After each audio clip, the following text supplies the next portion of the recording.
Prosper Credit Card Review. Build credit with no deposit. The Prosper Credit Card is designed for anyone seeking control, transparency, and a simple way to build or rebuild credit. Unlike many starter cards, Prosper doesn't require a security deposit, making it ideal for those who don't have extra cash to lock away.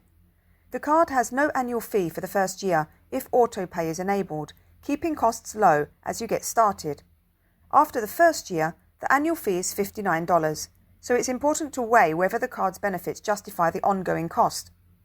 A key feature is instant access to up to 50% of your credit line digitally while awaiting for the physical card.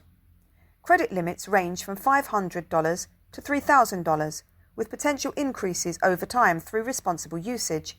Prosper reports to credit bureaus, so every on-time payment can help improve your credit score. Convenience is built in.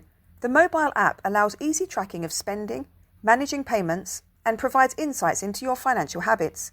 Prosper also offers free access to financial education, courses, and resources to help users make smarter decisions. Fraud protection is included by default, giving peace of mind against unauthorized charges. ATM withdrawals don't carry extra fees from Prosper, although the ATM owner may charge, a rare feature among credit cards. Some limitations exist. The annual fee after the first year applies unless autopay is enabled. Credit line increases aren't guaranteed, and opening a new account can slightly impact your credit score initially. Overall, the Prosper credit card is a practical choice for building or improving credit with simplicity, transparency, and helpful financial tools. Using it responsibly, taking advantage of the first-year fee waiver and staying on top of payments ensures you can maximize its benefits while avoiding setbacks. And that's it. If you found this helpful, don't forget to like, share, and subscribe to the channel for more practical tips. Thanks for watching.